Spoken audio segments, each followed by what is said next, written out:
Hello, everybody, and welcome to another episode of the Overcoming Chronic Illness podcast. My name is Dr. Brian Rade. I'm a naturopathic doctor, and today I am pleased to be joined by Dr. Nicole Fujiyama, also a naturopathic doctor. And thank you for joining me today, Dr. Nicole. And if you don't mind just introducing yourself to our guests, that would be great, please. Hi, yes, thank you so much for inviting me. My name is Dr. Nicole Fujiyama. I am a naturopathic doctor and acupuncturist, and I specialize in helping adults with autoimmune disease manage their symptoms and get into remission without using medication. Perfect. And just to kind of put this interview into a bit of context, because of course it's the Overcoming Chronic Illness podcast. So folks with autoimmune disease, those are typically chronic illnesses, but a lot of folks listening have not been formally diagnosed with an autoimmune disease. They might have been diagnosed with chronic infections like related to Lyme disease or Epstein-Barr virus or mold illness, or they have labels like fibromyalgia, chronic fatigue syndrome, etc. So one of the reasons that I wanted to chat with you today, Dr. Nicole, is because in my experience, so much of the pathophysiology of autoimmunity is something that overlaps with a number of those other conditions. A lot of the therapies that are helpful, like therapies that are immunomodulating, anti-inflammatory, tissue healing, they very much overlap between autoimmunity and those other chronic maladies. So if anybody listening is like, oh, I don't have an autoimmune disease, why are I won't listen to this podcast episode. This very much would still apply to these other cases too. Also, just before we get into the meat and potatoes of the chat here, just for, as with all the podcast episodes, nothing that we talk about is medical advice. This is all for informational purposes only. If you need medical advice, please talk to your healthcare provider. So with all that out of the way, Dr. Nicole, would you mind just sharing with us what types of autoimmune conditions you tend to treat the most? Yes, so I definitely see Hashimoto's the most. That's probably the majority of patients I see, usually women with Hashimoto's. I also have seen people who have Graves' disease, rheumatoid arthritis, Crohn's. I'm trying to think of some other ones. I think those would be the main ones, but definitely Hashimoto's tends to be the most common and the most people I treat. Mm-hmm. And with the patients with Hashimoto's that you work with, what would be the top 3 to 5 symptoms that those patients would typically be presenting with? Oh yeah, so usually it's fatigue for sure, Mm-hmm. hair loss, weight gain, I Mm-hmm. would say. Okay. Yeah. And yeah, I think the fatigue symptom is something that just seems to span pretty much any type of complex chronic illness. Yes. Fatigue is such an issue, and one of the things that I talk about a lot and think about a lot and work on a lot in practice is mitochondrial function. And I think on some of your social media posts, you've touched on mitochondrial function as well. Mhm. Would you be able to speak to the way in which mitochondrial function is sort of tied in with autoimmunity, if at all? Yeah, well, if you start looking at like the fatigue aspect of it and you start really getting down into like the nitty gritty of like the cellular mechanisms and how those are working, right? So you can really approach just like chronic illness, autoimmune disease, you can approach them at so many different levels, right? And so if you're looking more at like the cellular level, you really want to look at the mitochondria. Like you're not gonna, it's hard to heal if you don't have energy. It's hard to heal if the cells don't have energy to do what the cells need to do. So same with the immune cells, right? And so, and just really any other cell in your body. So if you're taking it at that level, like really the mitochondria is the place to start. So you want to look at how you can support that. And there's so many different ways that you can support the mitochondria and really support all these other mechanisms in your body that are affecting autoimmune disease with very just simple things that you can do. And so I just started getting into it because I was taking more courses about mitochondria. Seems to be a hot topic lately, and so I was like, yeah, these what you do for mitochondria is very similar for what you would do kind of in naturopathic medicine for really a lot of other places in your body, and with chronic illness and autoimmune disease, kind of the same thing. So I was like, this fits perfect into what I'm doing. It's nice when things fit together conveniently. That's good. What are Yeah. some of the simple things that you can do that you were alluding to there, if you don't mind touching on that? Yeah, I mean, one of the main things you can do is just exercise. Mm. Like, I don't know how many times I tell people, like, really one of the best things you can do if you have an autoimmune disease is to just exercise. Like, being sedentary is the worst thing you can do. It'll just make every symptom worse. And I know a lot of people will tell me if they have an autoimmune disease, and I'm sure you hear this from your patients too, that they're just too tired, like they can't move, like they don't have that motivation. But I tell them that as you move, like those mitochondria are going to start reacting to that. And when they do that, they will actually provide more energy for you. And so although you feel tired now, the more you exercise, the more energy you're going to have. And so it sounds kind of counterintuitive. Like, I don't have energy, so how am I going to exercise? But Mhm. that's how you create that energy. And that's what the mitochondria, it's really going to affect the mitochondria. So really that's like the best thing you can do. And it's like one of the first things I recommend my patients to doing if they're not doing it already. Mm. I don't know. Like, how about you? Like, what is like the first thing you recommend for mitochondrial health and just to get them going?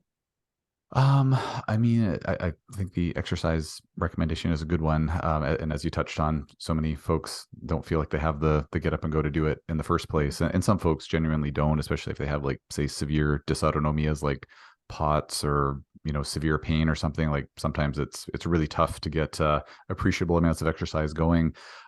But for me, I look at it more through the lens of what is it that's interfering with their mitochondrial function? So if there are Mhm. things like if there's mold toxicity, heavy metals, chronic infections, with viruses or Lyme or co-infections or whatnot, I'm thinking, well, we're going to need to work on those things because those are all mitochondrial suppressants or mitochondrial poisons, depending on the topic in question.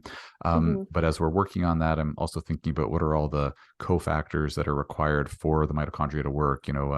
You and I and anybody who's gone to any type of professional medical school training, whether it's naturopathic medicine, conventional medicine, osteopathic, whatever, we all have to learn all the steps of the glycolysis, the Krebs cycle, the electron transport chain, and looking at all those myriad cofactors that are required. It's like, man, there are like Mhm. I don't remember the exact number. It's like 2 dozen individual ingredients that we can at least supplement with that are needed for those processes. So I tend to uh, relatively early on with folks who are fatigued, work with a combination supplement that has all those cofactors in there, and just to help really rev up the kind of the mitochondrial engines to make sure those cofactors are in place. So that's kind of the approach that I take with it. Yeah, love it. Um, Oh, I just want to clarify though too that when I talk about exercise, because I know I get that as well too. People are like, "Well, I have chronic fatigue. I can't move. It's really hard for me." And I tell people, I think exercise sometimes is not it like it's like a trigger word for some people. It just kind of shuts them off real quick. So I tell them, think of it as movement. Like mhm, you can just stretch, like you can just move your arms, mhm, and that is still going to stimulate things and get things going.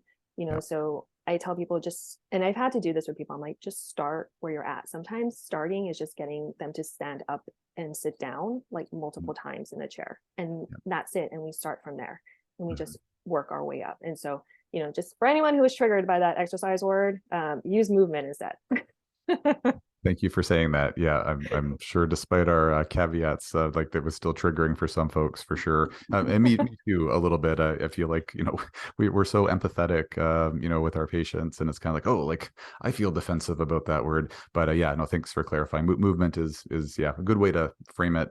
And it's so true. Like I think that there's on multiple levels, like not even just on a physiological, like on a physiological level, but even just on like more of like a mental, emotional, energetic level. It's like, well, if I'm just feeling like I'm stuck in bed or stuck in a chair all day, like, it's like, man, one of the goals of all of my patients with complex chronic illness is like, I just kind of want to get back to normal life. I kind of want to be like, just a normal, Mhm. like typical person again.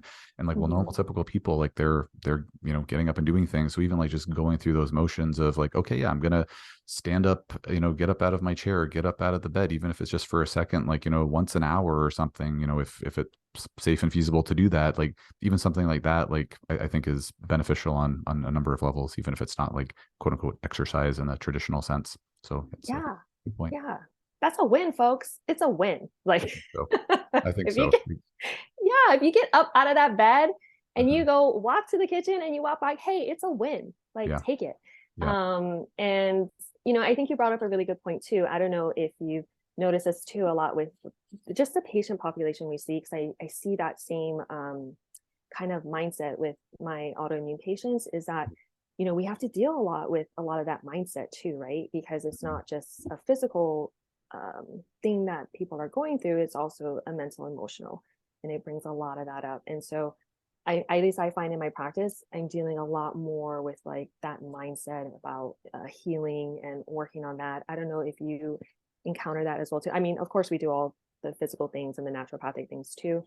But I find that a lot of people also want that as well. And I don't know if the pandemic maybe might have kind of spun off on that and, made that more of a concern for people or something that we have to address. But I'm definitely seeing more of that. I don't know. How about you?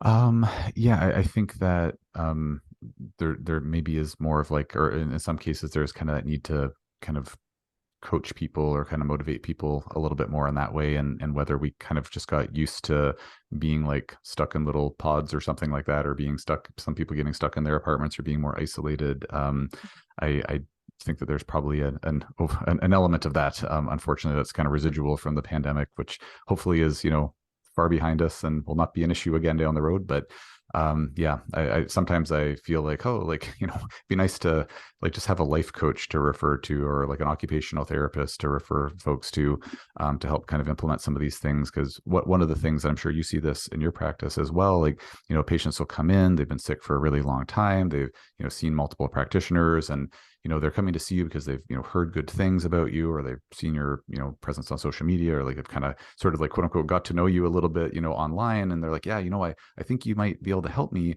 They come in and, they have their first visit with you. And, I've had so many patients say to me, like, I have hope again, which is a beautiful thing.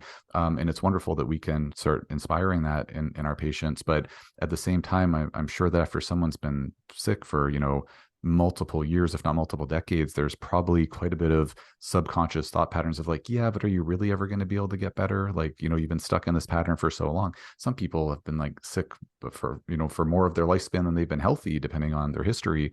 So I think part of it, as you were saying, is that I think we need to kind of help to kind of coach patients a little bit, and just kind of, sort of talk about like, what's possible, what's feasible, implementing some of these changes, and kind of getting them used to the idea of like, no, like we're going to do our darndest to like help get you better, or at least help to improve things. So I think the mindset part of it is really important.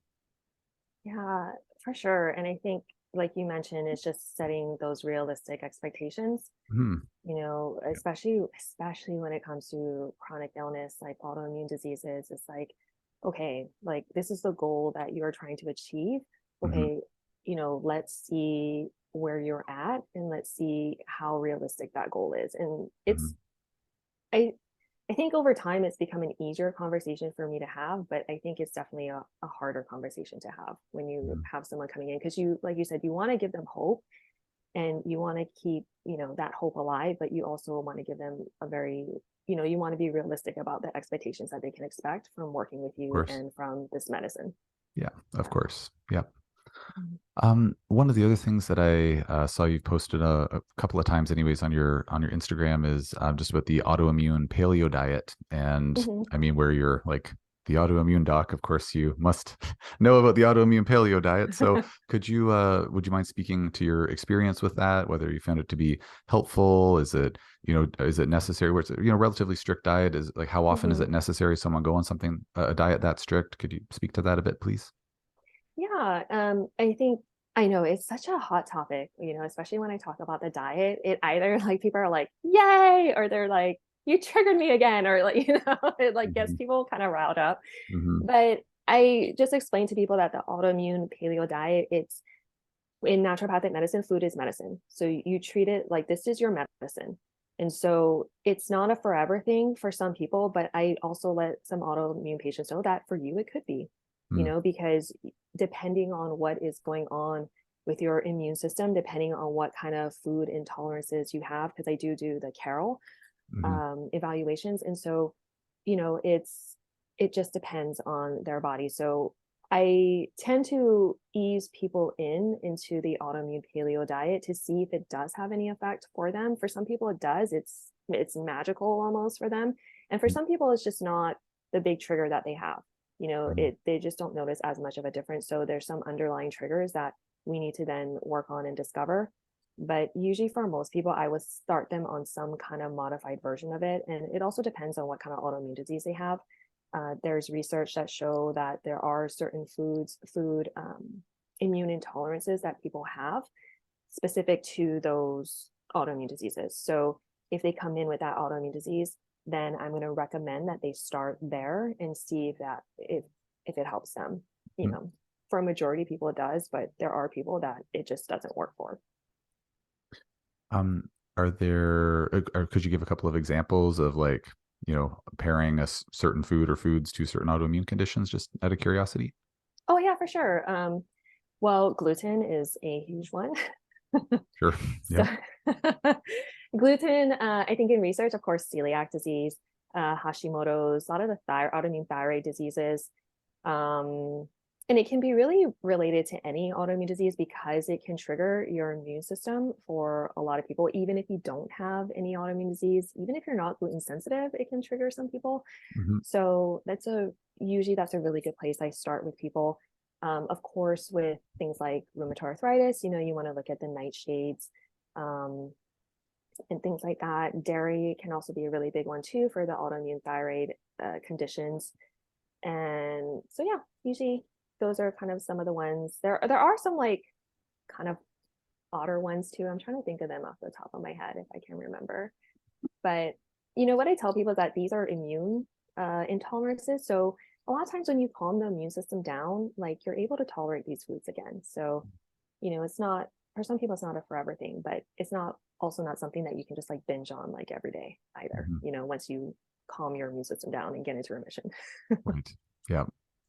And just as you've been seeing, like what types of foods folks flare from, like, so if let's say they're doing a, pretty strict AIP diet, and then, they're feeling better. So they start phasing foods back in, and then certain ones flare them, certain ones don't. Mm. Like, for example, I've treated like thousands of patients with SIBO to date. So when I'm seeing patients, phasing foods back in, it's pretty rare that they'll react negatively to, say, sweet potato when they phase that back in, or it's pretty rare that they'll react to white rice. But it's very common, relatively speaking, that they'll flare from brown rice due to the higher fiber content, or I find quinoa is a trigger for a lot of folks, or oats are a trigger Mm. for a lot of folks.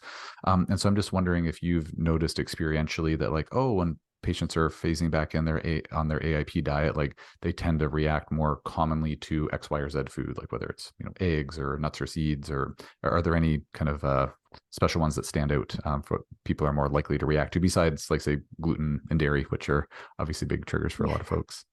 I think it varies. I Mhm. haven't found like a common string Okay. that everyone kind of reacts to when they go in, like Sure. And I have don't back mean in. I don't mean everyone. I just mean like, Oh, just like if you're like, oh, like just disproportionate. Like, for example, I don't think I've ever had a patient like react negatively to, I don't know, blueberries or something, unless they have an oh oxalate yeah. sensitivity too. So like, are there certain what foods that are just more that people react to more commonly when they're phasing off the diet?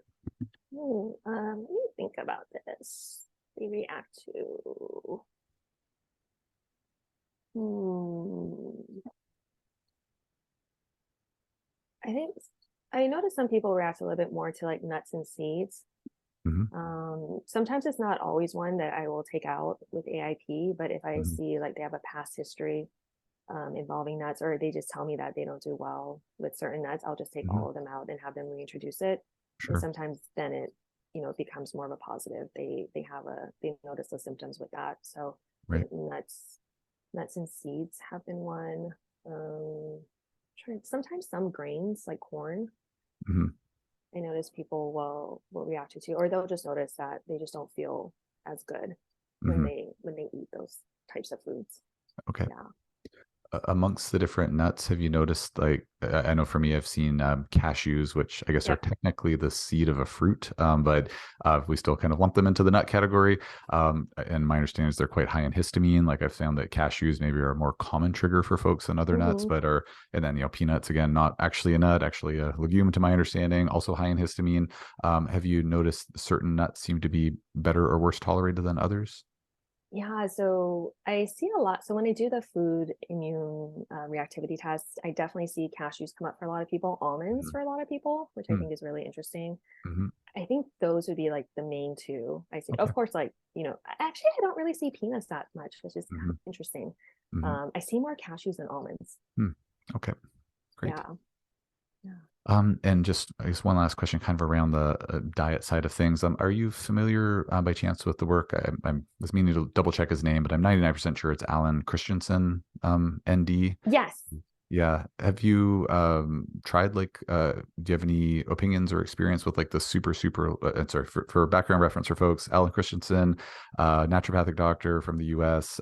He has books and I don't remember the names off the top of my head, but easy to find online. But basically the punchline is working with a very low iodine diet. He's, reports really good success treating different thyroid conditions, including Hashimoto's. So yeah, what's your opinion or experience with a low iodine protocol? Yeah.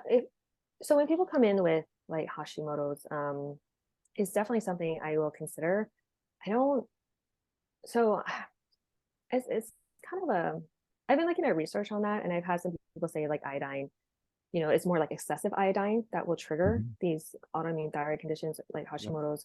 But it's not like iodine itself, it's like the Mhm. excessive amount of it. So if I don't take iodine out completely from their diet, but if they, people are open to it and they want to do that, then I'm like, yeah, sure, go for it. We'll see what happens.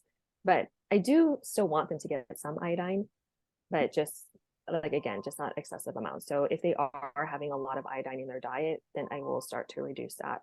Mhm. And I'm not super familiar with his low iodine diet, so I'm not sure what's in it. But for Hashimoto's, if that's something that they want to try, yeah, I'm open to it. And if it helps them, awesome. Mhm. Yeah. Yeah, I don't know. Have you tried it?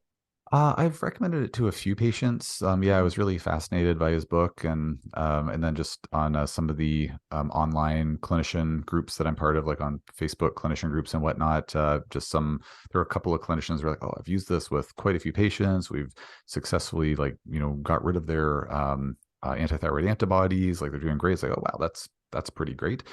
So I've recommended it for a few patients. Not that many. And what was interesting, because Dr. Christensen talks about doing urine iodine testing, like I think it's first morning urine iodine testing.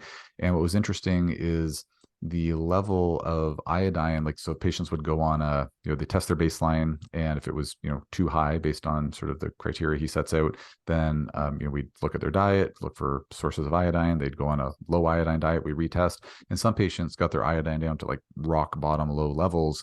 And then some patients, no matter how hard they tried, they couldn't seem to get their iodine levels down to, sort of a quote unquote acceptable level, which I thought was Mm, interesting because, like, yeah. we were, we just couldn't figure out where the heck the iodine was coming from. So I thought that was kind of Yeah. interesting.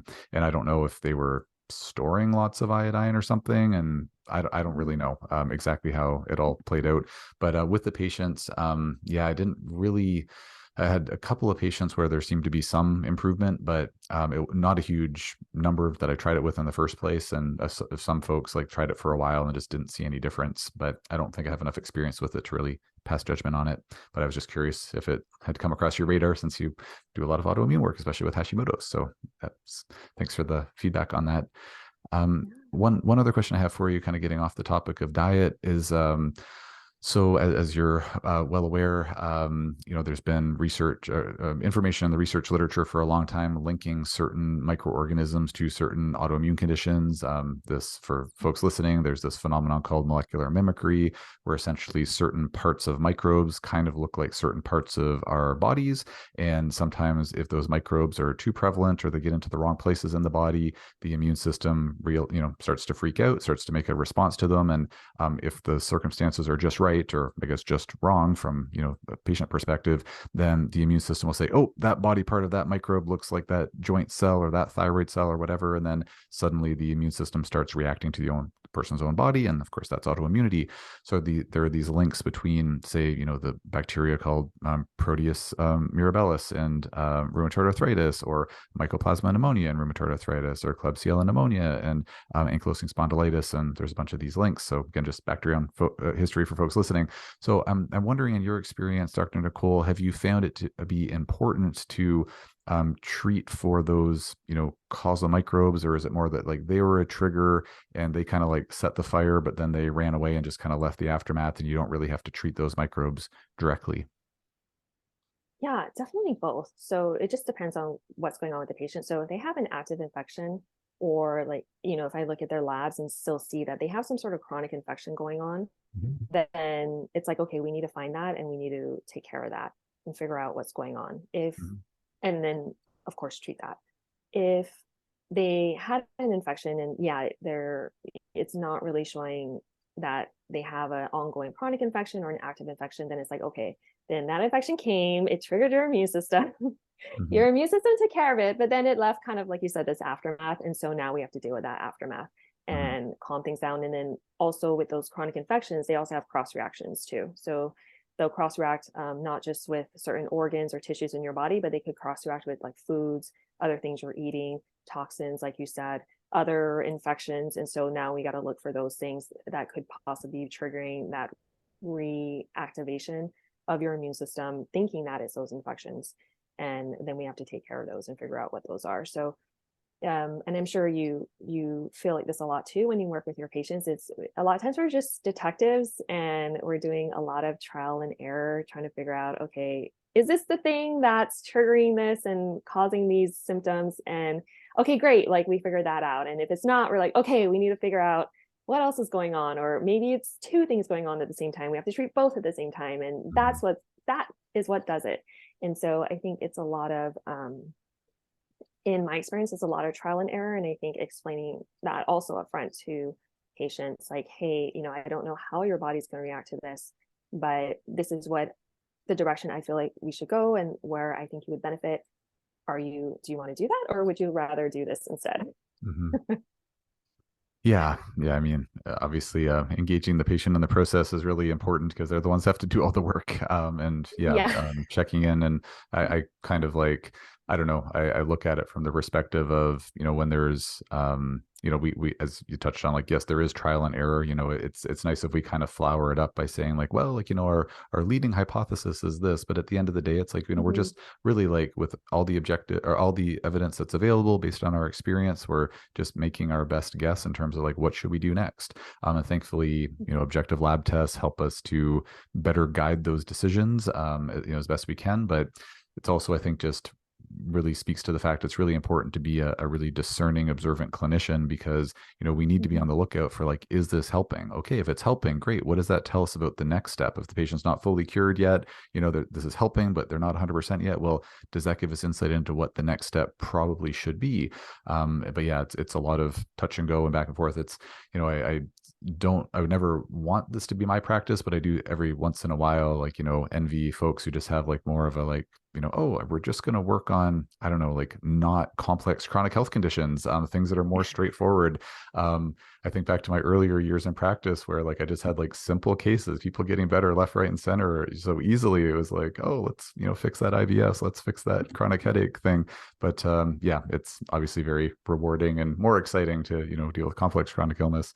But there's definitely that sort of back and forth. So how often do you find that, like, let's say patients with rheumatoid arthritis, which you said, does make up a significant part of your practice, like, say for every 100 patients that walk through your door with RA, how often would you need to treat them for, Proteus in their gut or a systemic mycoplasma issue? Like, would it be 1% of the time? Would it be 50% of the time? Like, how often would you need to actually treat infection?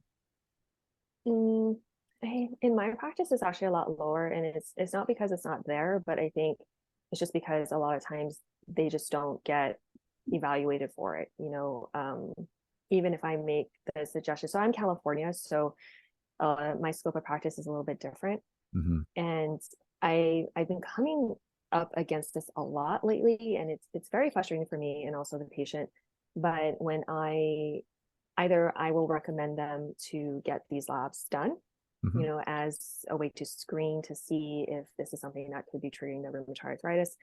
A lot of times they will take it back to their specialist, their doctor, and to get those tests. And a lot of times they will just tell them no, like they don't need that test. And so then sometimes when I try to order that test for them, the insurance will just deny it because they're like, they don't need that test. Like, why do they need this test? And so, Right. And then patients out of pocket testing, they're like, well, I'm not able to do that at this time, Sure. So I think that's one of the frustrating parts when working with autoimmune diseases and chronic illness is, there are all those things that you want to test and evaluate for that could be very helpful for them, but there are those obstacles in the way, and Mhm. you just have to work with the patient and be like, okay, well, these are the options then that we have. Mhm. Let's try those. And, I think those are one of the things that I really get frustrated about, especially with testing and just people saying like, you don't need it. Mhm. And it's, yeah, I don't know if you come across that, but lately that's been my number one issue when it comes to screening for these things and just looking for these things for patients, is just getting that feedback that they don't need it. Yeah. Yeah, Mhm. it can be frustrating, and yeah, there's definitely things that we could say about both of our healthcare systems in our respective countries, I'm sure, but that's a whole other podcast episode for another day. Yeah. Um, Yeah. a couple more things I want to chat with you about, because I see the time's already winding down. It's I need to go with like longer format podcasts, I think, because I Uh, always talk to my guests for like a couple hours, and I never have that much time booked. One of the things I wanted to ask you about was just around like immunomodulators. So, let's say you've got a hypothetical patient, they've got, let's say, rheumatoid arthritis, a lot of fatigue, a lot of pain. Let's say they're on some type of pharmaceutical medication that's, helping, but not, knocking it out of the park. So some type of like, methotrexate or something like that, to help settle things down. They're doing all the right things diet wise. Like, let's say they're following, strict autoimmune paleo, and that's helping mhm. a bit, but not knocking it out of the park. They're exercising to the best of their ability.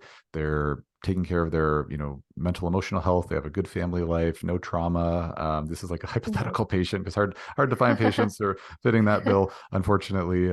Tough world out there. But so that things are covered that way. So they've got like all the, we'll say for argument's sake, like a lot of the good foundational pieces of the puzzle in place. What would some of the therapeutics be? What would be some of your go-to therapeutics to say, okay, we want to work to like further modulate the immune system to kind of start settling things down? Could you speak to some of those Mhm. interventions, please? Well, I think it depends on what's activating the immune system. Hmm. So what's triggering it, I think that would more determine what I would recommend to modulate the immune system. So say, for example, it's like toxins, right? Hmm. Because that can be a really big trigger for autoimmune. Hmm. And so, like, are you in a place where there's a lot of air pollution? Are you, like in a city, like here in LA, a lot of air pollution? Are you on the 405 or on some freeway, like for 2 hours, like every day? Hmm. Are you like, in a house with mold? Are Hmm. you getting exposed to a lot of plastics? Are you eating a lot of pesticides and herbicides and things like that? So, in that case, we want to look at kind of like we talked about again, like one of the things we can work on to modulate the immune system is just one to avoid the toxin, but we want to make sure that you are clearing those out, that your detox pathways are open and working on those, if it's a chronic infection. And this is like getting a lot deeper. So like you said, past the foundational stuff. Again, it's like chronic infections. So, do you have a chronic infection that's now stimulating your immune system? Okay, well, what is that? Is it a bacteria? Is it a virus? Is it parasites? And then we can go down that list of those treatment options depending on what it is. Hmm. And, is it like hormones? Are your hormones whack? Like, are you going through some hormone issues? Did you just have a baby? Like, Hmm. are you going through like perimenopause? What's going on? And so, are your hormones out of whack? And so now we got to look at, okay, we need to balance those because those can also flare up autoimmune diseases as well too. So I think it just depends on, for that specific person, what deeper mechanisms are involved, and then working on modulating their immune system that way.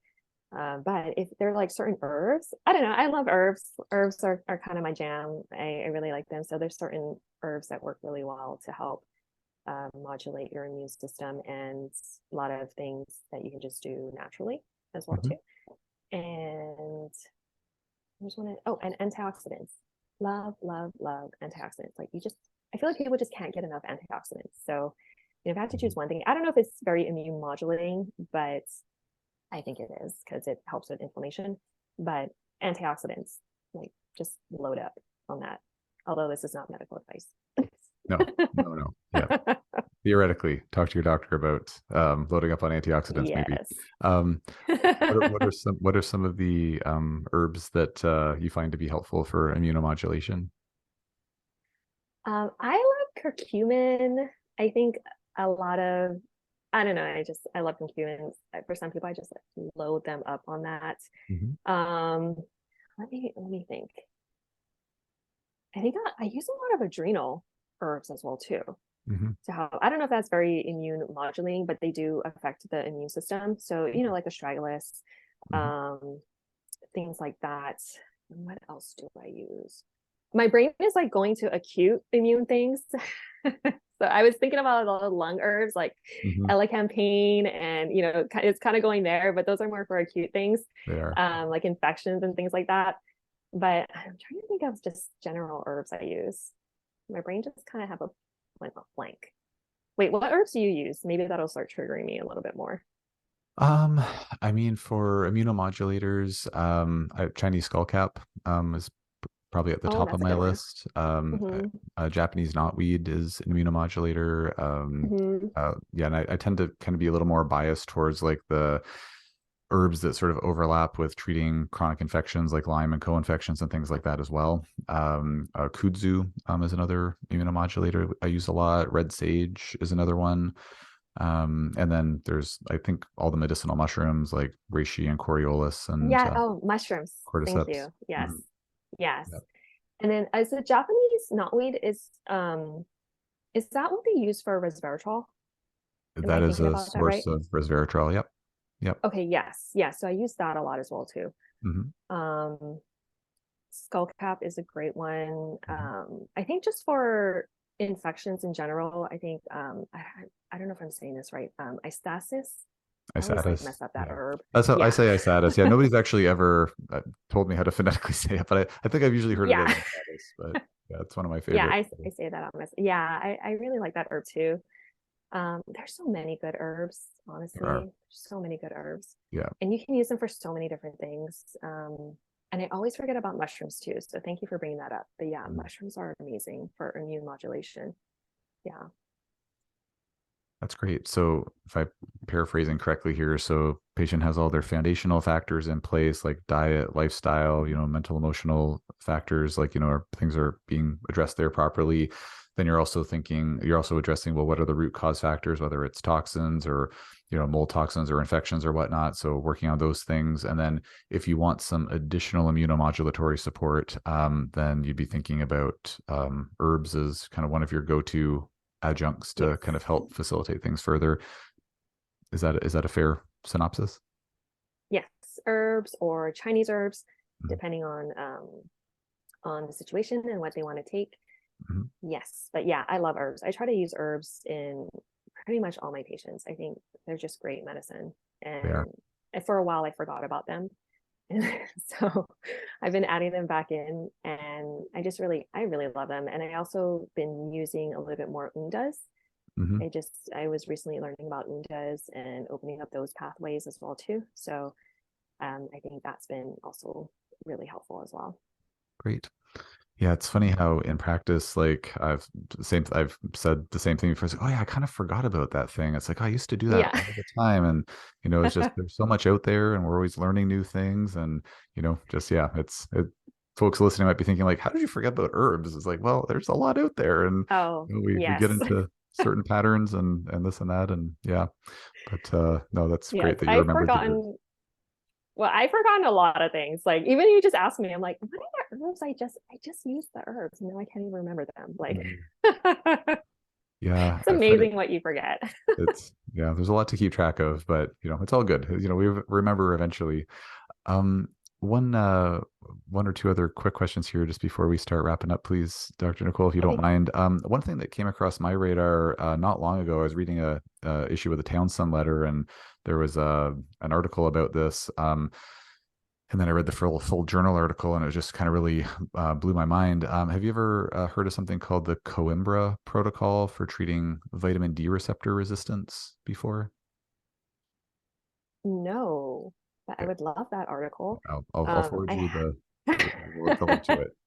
thank you. Um, But I've heard of vitamin D receptor uh shoot, what was that word you just said? resistance. Yes, resistance. Thank you. Yeah, sure See, thing. people, we forget things. But yes, I've heard of that before, specifically for Hashimoto's patients. Hmm. They've been finding that that has been something I think with current research they've been looking into. Okay. And it's definitely a thing that I've seen with a lot. I mean, not resistance, but just vitamin D, low vitamin D. And I'm talking about like lab low vitamin D that I've seen in a lot of autoimmune patients, like a lot. Mm-hmm. Either it's deficient or insufficient. Mm-hmm. It's very rare that I've seen an autoimmune patient when they first come in and their vitamin D is good. Mm-hmm. Yeah. Well, But what is this resistance? yeah, it's really fascinating. And actually, there's not many folks out there. Like I put out, sort of feelers out to some of the online clinician groups I'm part of. Like, got a bunch of crickets. But there's one practitioner in BC who I connected with, and she's been very generous with her time. Answering my emails. We spoke on Zoom the other day, and I'm going to interview her in about 3 weeks for this podcast to talk about it. So stay tuned, Oh, folks, cool. to listen to that. But I'll send you the link to the journal article, and yeah, it's really fascinating. But the punchline with it is that, and my understanding of it is they presume that it's due to mutations in the vitamin D receptor gene. So, those of us that look Mhm. at genomic profiles like the VDR Yeah. SNPs, and that Yeah. ultimately makes the receptor not be as sensitive to the vitamin D. And so the treatment for it is to take very, very high doses of vitamin D in order to get the receptor to start working properly, essentially, or kind of super saturating the system, so the receptor is kind of forced to start working. And there's a really, I think, ingenious lab metric that's used. So it's looking at the ratio of vitamin D and parathyroid hormone, which you and I both know controls serum calcium levels. And so essentially Mhm. what you're doing is titrating up the vitamin D until it is shown to suppress the parathyroid hormone level sufficiently to tell us that, oh, the receptor is actually working. Because if you have high levels of vitamin D and high levels of parathyroid hormone, then it means that, oh, the signal is just not being transmitted properly, because if the vitamin D is high, PTH should be really, really low. So that's sort of the ins and outs of it, to my understanding. So it just came across my Oh. radar maybe like 4 or 5 months ago. So we've been doing the testing for a lot of patients. Some patients have started on the protocol. So it's still kind of early days for me. But most of this paper that was published by these German researchers a year ago about this Coimbra protocol, it's all about autoimmune conditions. So right up your alley, Mhm. Dr. Nicole. So I'll pass that on to Yeah. you.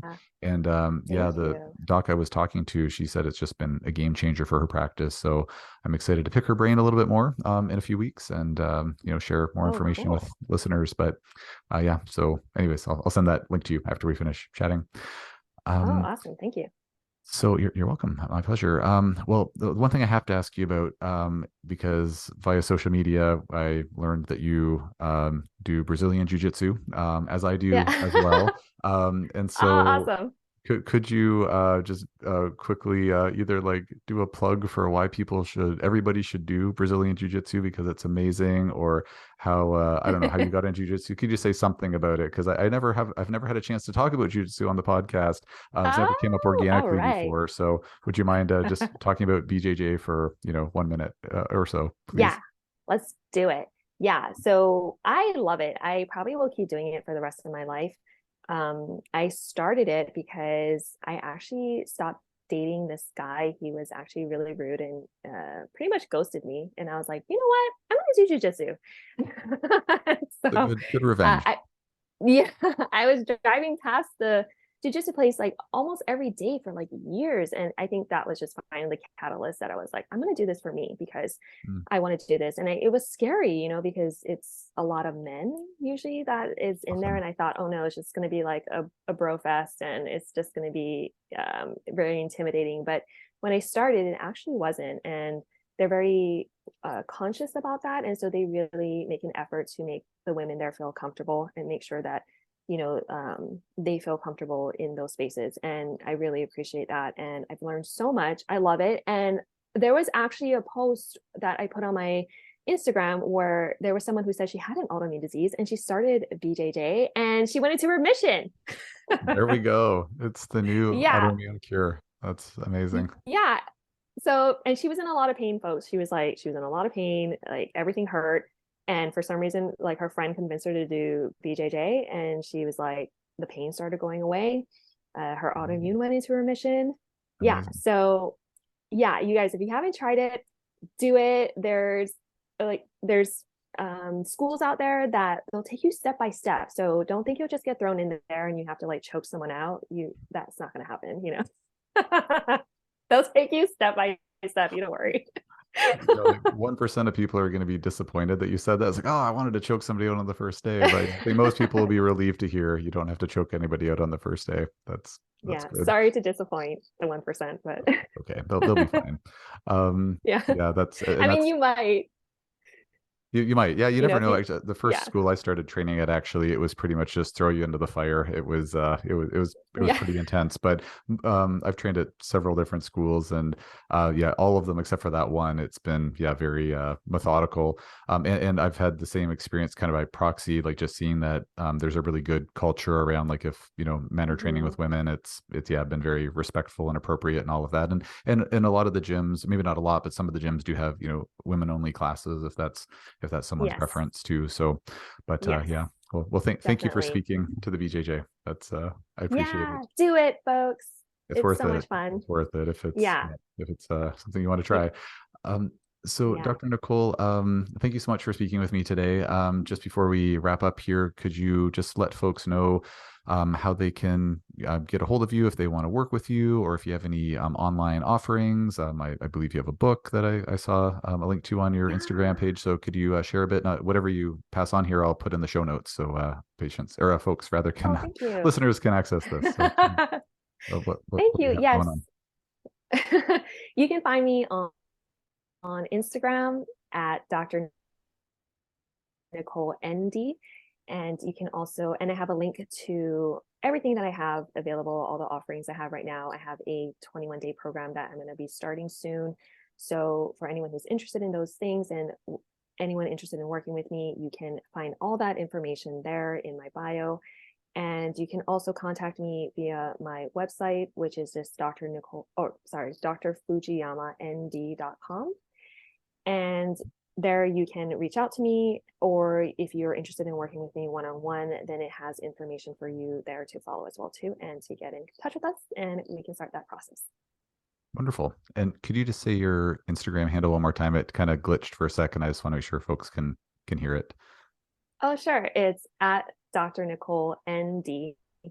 Perfect. Wonderful. And I almost said .com, but I was like, that's why there's like that word pause. I was like, wait, what am I doing? yeah, there's too many extensions and things. Yeah, so a lot to keep track of. And you're not on any other social media platform, just the Instagram. Is that right? Um, well, I am on TikTok, Okay. and I believe that the handle is the same, Okay. but majority of a lot of the information I put is on Instagram. So, Mhm. but Okay. I am on TikTok, so you can find me there as well too. Okay. Great. Wonderful. Well, thank you so much again for joining me today, Dr. Thank you Nicole. It so was a great much. chat, and hopefully we can do this Yeah, again that was so sometime. much fun. I'm glad. Yes, That's thank you great. so much. My Thank you, pleasure. everyone. Yes, thanks everybody. This concludes another episode of the Overcoming Chronic Illness podcast. So thanks everyone, and stay tuned until next time.